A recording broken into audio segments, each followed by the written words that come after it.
Ganga versus मंगा। सास बहू दशहरा की शॉपिंग। मंगा की हरकतें देखकर गंगा उसे हमेशा डांटती रहती थी। उसका कारण मंगा की लालच थी, लेकिन गंगा को भी ज्यादा गुस्सा आता था। छोटी सी छोटी गलती पर बहुत ज्यादा सुना देती, इसलिए घर पर सभी लोग उससे डरते रहते। ऐसे जब जब वो चिल्लाती, पड़ोस के लोगों तक आवाज पहुंचती थी। गंगा को बहुत ज्यादा गुस्सा आता है, बहू कैसे रहती होगी ये सोचते। एक दिन मंगा घर के सामने कुएं से पानी भर रही थी। पड़ोस की वनजा मंगा के पास आकर, मंगा, खाना बन गया? अब तक नहीं बना मासी। घर के सारे काम तुम ही कर रही हो, तुम्हारी सास बिल्कुल मदद नहीं करती ना। कैसे रह रही हो बेटा उस घर में? जरा कुछ कह दो तो गुस्सा करती है। गुस्सा पहले पैदा होकर ये बाद में पैदा हुई है शायद। ऐसे बोल रही थी कि मंगा गुस्से से। देखिए मासी, हो सकता है मेरी सासू माँ ज्यादा गुस्सा करती है, लेकिन उससे भी ज्यादा हमसे प्यार करती है वो। उनके बिना तो हमारा घर ही नहीं। उनके बारे में कुछ भी बोलने से पहले 100 बार सोच लीजिएगा। मतलब तुम्हारी सास में गुस्सा ज्यादा है, ये बात झूठ है क्या? उनकी बातें भले ही मिर्ची की तरह हो, लेकिन उनका दिल बहुत मीठा है, ये पता है आपको?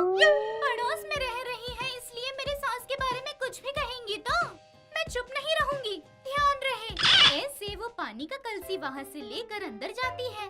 मंगा वहाँ से जा रही थी कि वनजा मन में, हे भगवान, मैंने क्या कह दिया? सास में गुस्सा ज्यादा है कहा? मुझे तो लगता है गुस्सा उसमें नहीं तुझ में है। ऐसे बोलकर हैंडपंप के नीचे कलसी रखती है। मंगा कलसी लेकर अंदर आ रही थी। चौखट पर आ रही थी कि गंगा, क्या हो रहा था वहाँ? क्या कह रही थी? सास को देखते ही मंगा घबराते हुए, अरे कुछ नहीं सासू माँ, दशहरा आने वाला है ना, तैयारियाँ कर रहे हैं क्या पूछ रही थी। कर रहे हैं ऐसा कहा मैंने। ऐसे बोलकर अंदर जाती है। उसके अंदर जाते ही गंगा वनजा की तरफ गुस्से से देख रही थी।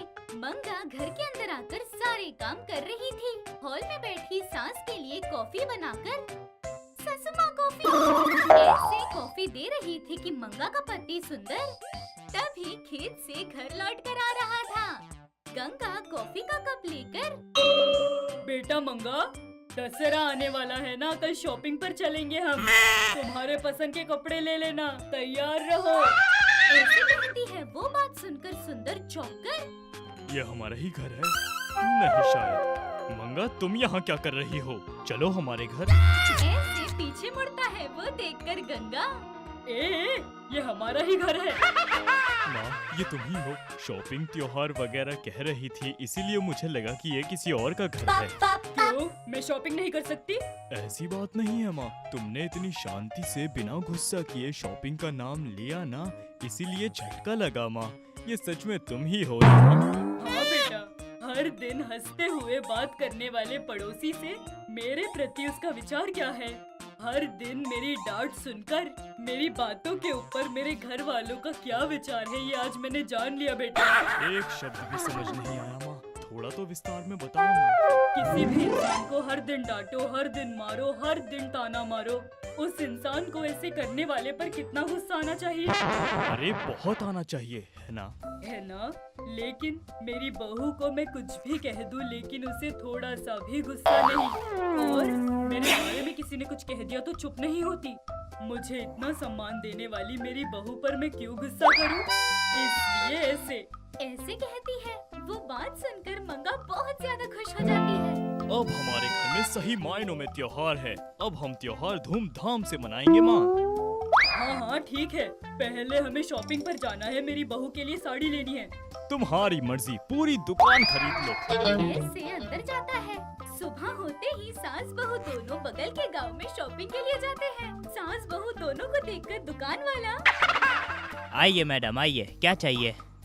हाँ, 2 किलो शक्कर, 3 किलो चने की दाल चाहिए। सॉरी मैडम, आइए साड़ियाँ दिखाता हूँ। चलो। ऐसे उसके पीछे जाते हैं। वो उसकी दुकान की सारी साड़ियाँ दिखाते हुए, मैडम, ये पिक्चर्स में हीरोइन पहनती हैं।